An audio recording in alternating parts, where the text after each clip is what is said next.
Marina es una fabricante de zapatillas. Durante la última década, su establecimiento produjo 100 pares de zapatillas por día, trabajando al máximo de su capacidad. Para eso, Marina necesitó emplear a 10 trabajadores. Pero el último año, la economía de su región viene atravesando una profunda crisis. El desempleo aumenta y las familias destinan sus ingresos a los gastos imprescindibles. Son muy pocos los que piensan en comprarse zapatillas nuevas. Marina estima que ahora le resultará imposible vender los 100 pares que fabrica por día. Por eso, en lugar de trabajar con su fábrica al tope, decide contratar a la mitad de sus empleados y producir solo 50 pares diarios.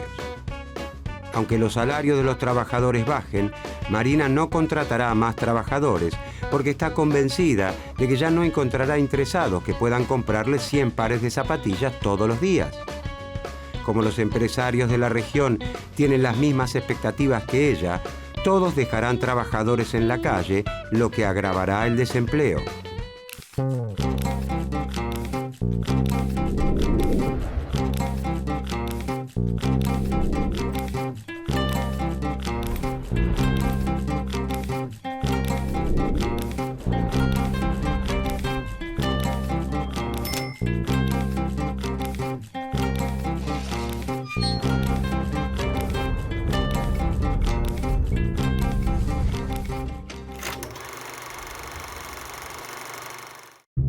Cuando finaliza la Primera Guerra Mundial, Estados Unidos se erige como la nueva gran potencia mundial, amenazando la hegemonía británica.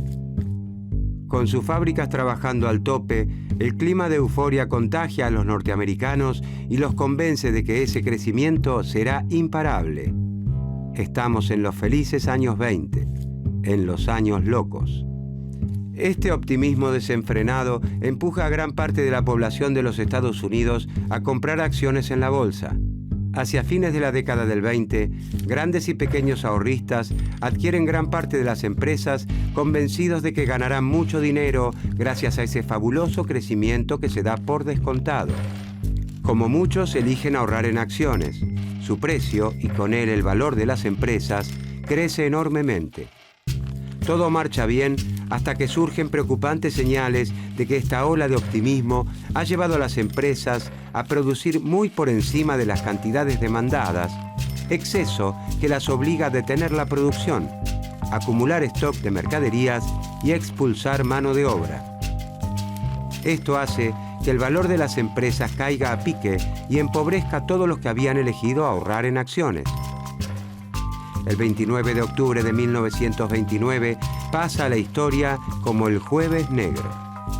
Ese día se produce el famoso crack en la Bolsa de Nueva York. Esta quiebra financiera tiene un impacto notable.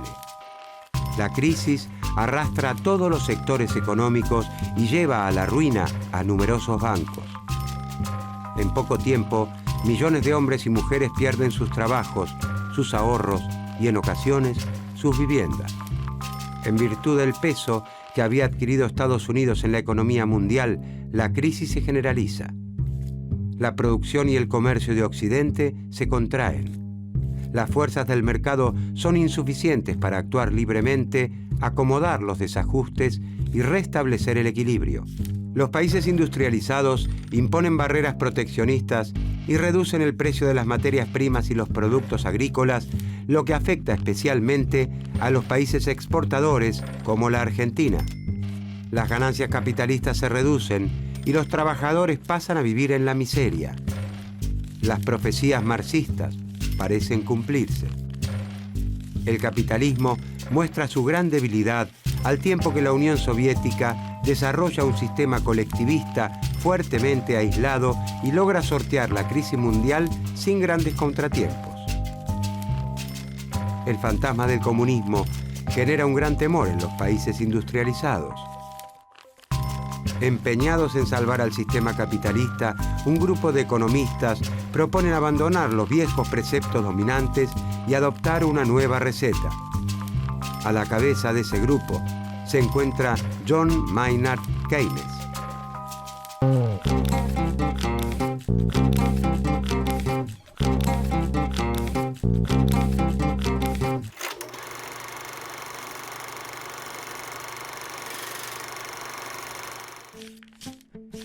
John Maynard Keynes es uno de los grandes críticos de la teoría económica clásica y marginalista. Nace en Inglaterra en 1883 y estudia en la Universidad de Cambridge. Es alumno de Alfred Marshall, principal exponente del marginalismo. Marshall lo exhorta a que abandone su interés por la filosofía y las matemáticas y lo introduce en el estudio de la economía. Como funcionario de Hacienda del Reino Unido, Keynes se ocupa en 1915 del estudio de las indemnizaciones que debe pagar la derrotada Alemania al concluir la Primera Guerra Mundial. Renuncia a su cargo porque entiende que la humillación impuesta al pueblo alemán en el Tratado de Versalles plantará la semilla de un nuevo conflicto bélico. A pesar de formarse con los grandes profesores marginalistas de su tiempo, Keynes se aleja de las ideas dominantes para explicar la recesión y el desempleo prolongado de su tiempo. En 1936 publica su obra fundamental, La teoría general de la ocupación, el interés y el dinero, donde hace una descripción completamente nueva del sistema capitalista y recomienda una fuerte intervención del Estado en los mercados para superar la crisis.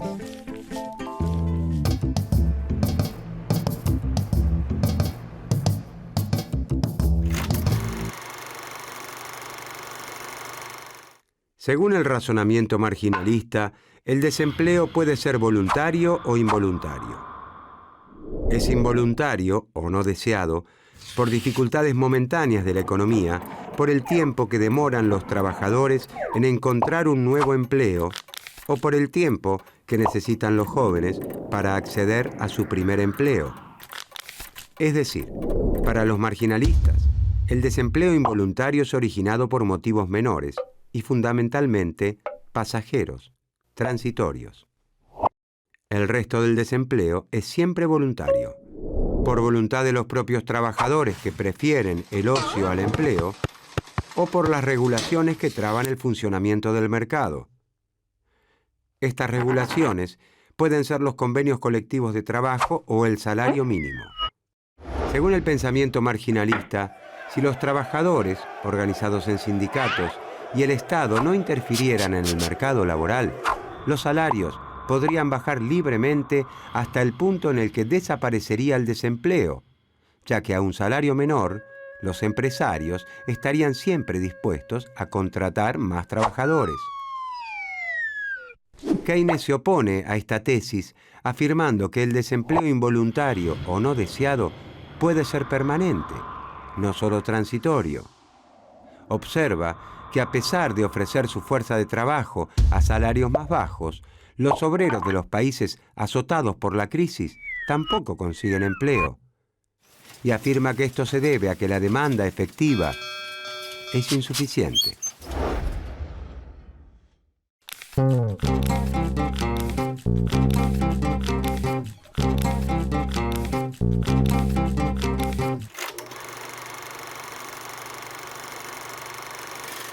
Para el pensamiento marginalista, el motor que da movimiento al sistema se encuentra en la oferta de bienes de la economía, en la producción que se realiza en las fábricas.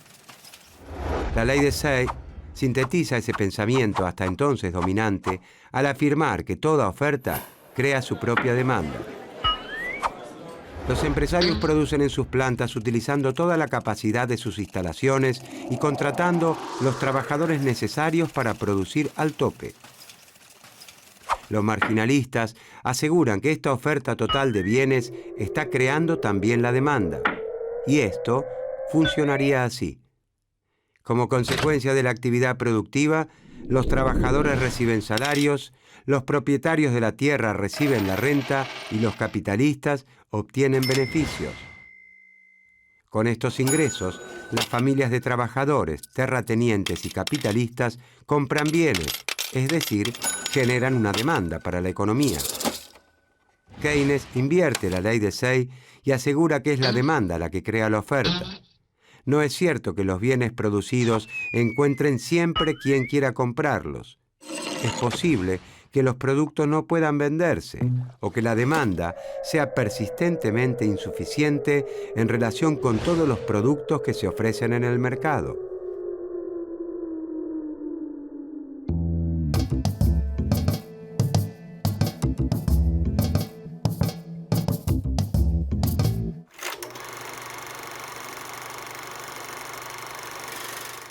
La demanda de bienes que se realiza en un país tiene dos motivos: el consumo y la inversión.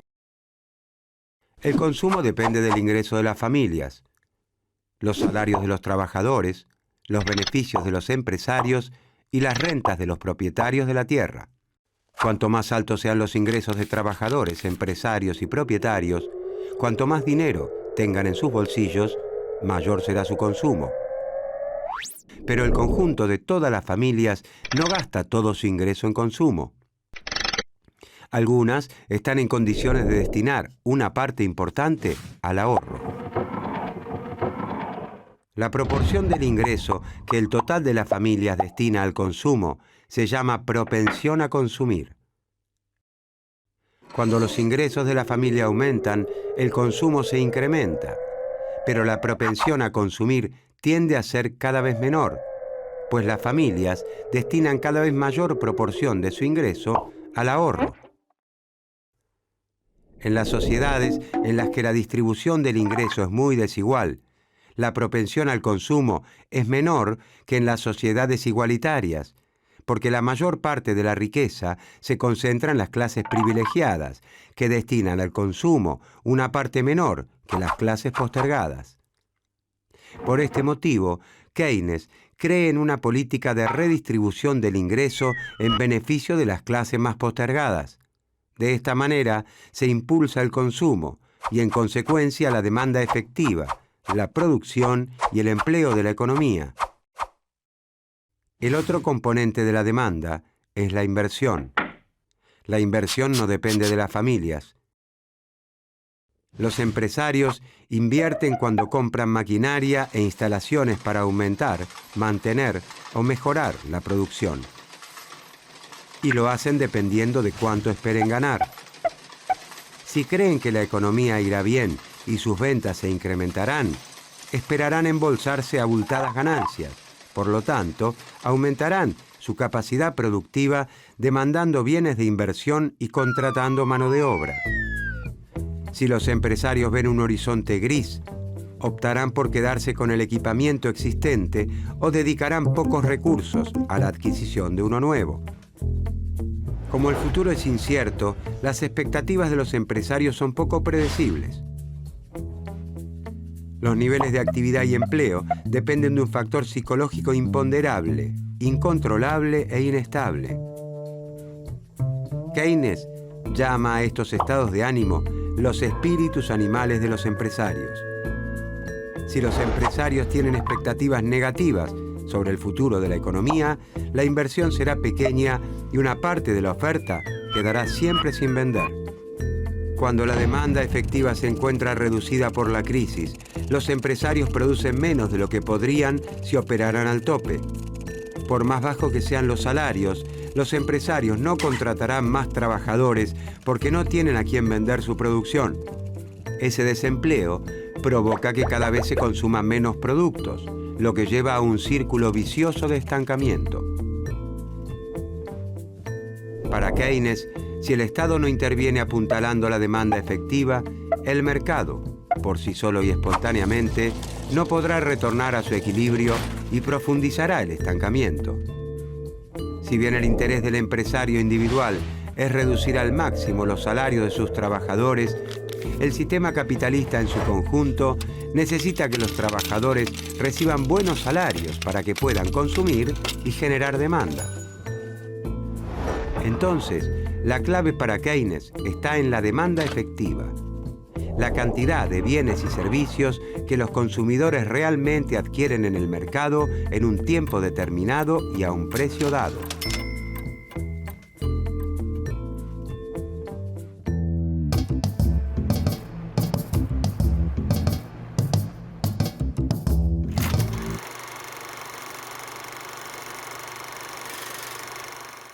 El Estado es llamado por Keynes a impulsar la demanda efectiva. Para combatir el desempleo, Keynes sostiene que el Estado debe intervenir incrementando la demanda efectiva. Si la demanda efectiva aumenta, los empresarios estarán dispuestos a aumentar la producción, a utilizar sus plantas al tope y para ello deberán contratar cada vez más trabajadores. El Estado cuenta con dos herramientas para aumentar la demanda efectiva: la política fiscal y la política monetaria.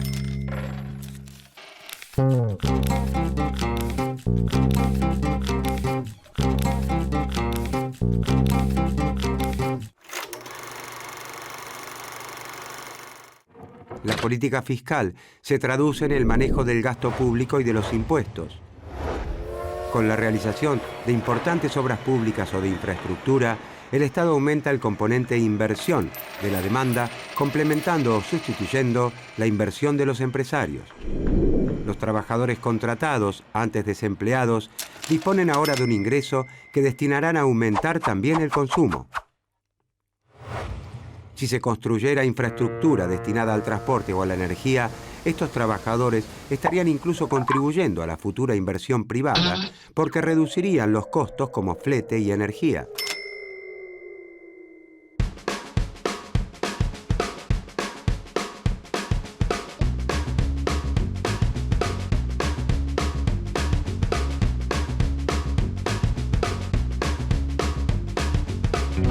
El Estado interviene otorgando una asignación a las familias de los trabajadores desempleados y lanzando una serie de obras públicas que emplean a muchos trabajadores. En poco tiempo, las familias ven incrementados sus ingresos y junto con ello crece también el consumo. Marina comienza a recibir más pedidos de sus distribuidores. Pronto volverá a contratar a los 5 trabajadores despedidos y a producir 100 pares por día. Su ingreso se incrementa y vuelve a destinar una parte importante al ahorro. Marina cree que la demanda crecerá mucho en el futuro.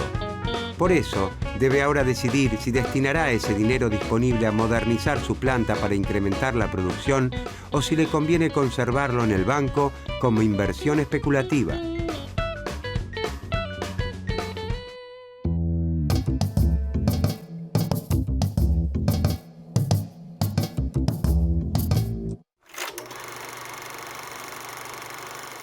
La otra herramienta de que dispone el Estado para alentar la demanda efectiva es la política monetaria.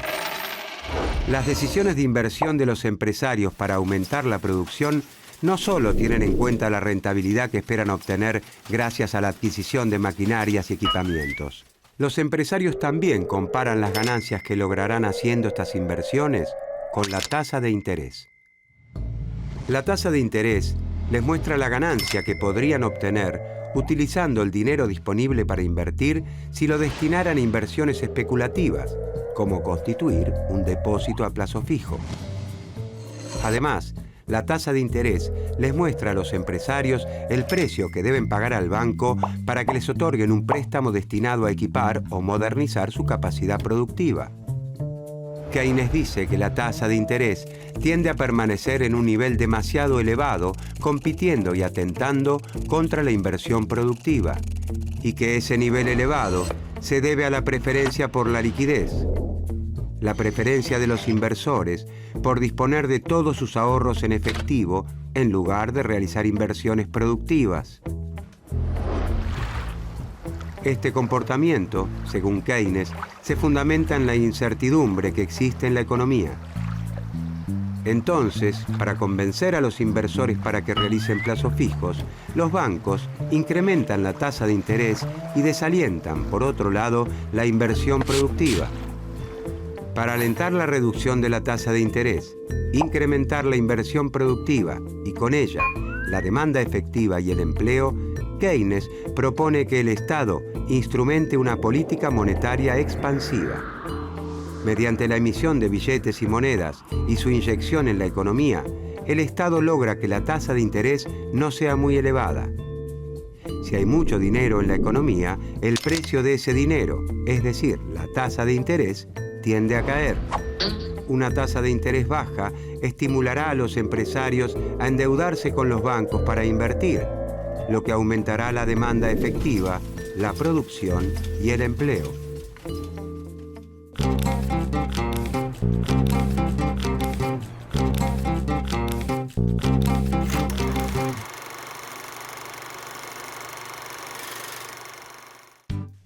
La defensa de Keynes de la política monetaria y fiscal y el nuevo rol del Estado son rápidamente aceptados en los ambientes académicos y políticos de los países centrales. la reducción del desempleo y el sostenimiento de la actividad económica pasan a considerarse una responsabilidad de los gobiernos. Antes de la aparición de la obra fundamental de Keynes, el presidente estadounidense Franklin Roosevelt ya había instrumentado un pacto social llamado New Deal, caracterizado por una fuerte intervención estatal en la economía y la implementación de políticas sociales activas. Después de la Segunda Guerra Mundial, la teoría keynesiana se impone masivamente alrededor del planeta. El temor a que el comunismo se extienda lleva a los gobiernos de los países centrales a adoptar políticas keynesianas que mejoran la calidad de vida de los habitantes. Salud, educación, jubilación y acceso al crédito son los componentes de lo que se llama estado de bienestar. Este período, conocido también como los 30 años dorados, se extiende desde mediados de la década de los 40 hasta principios de la década de los 70. Fundados en los acuerdos de Bretton Woods, donde se asentó el orden económico occidental entre las potencias vencedoras de la Segunda Guerra, se establecen mecanismos de coordinación institucional internacional para evitar desajustes que hagan peligrar la producción y el empleo. El Fondo Monetario Internacional y el Banco Mundial son dos instituciones que nacen con ese fin, pero que a partir de la década de los 70 perderán su rol coordinador para convertirse en agentes de la liberalización de los mercados mundiales.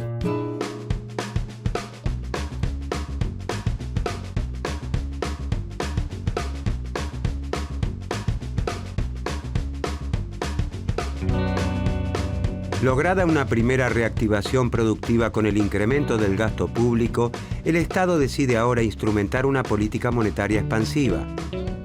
Para eso emite billetes y monedas y los vuelca en la economía.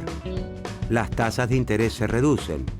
Marina y el resto de los empresarios entienden que no les conviene conservar su dinero en plazos fijos. Es muy poca la ganancia que obtienen de los bancos y obtendrían mucho más si lograran producir y vender mayor cantidad de bienes y servicios. Como hay mayor cantidad de dinero en manos de las familias, Marina está convencida de que la demanda de sus zapatillas crecerá. Por eso retira su dinero del banco y además pide un préstamo para la compra de nueva maquinaria que le permitirá aumentar la producción a 140 pares de zapatillas por día. Marina sabe que necesitará también contratar más trabajadores para que manejen esas máquinas nuevas. En consecuencia, se reducirá aún más el desempleo.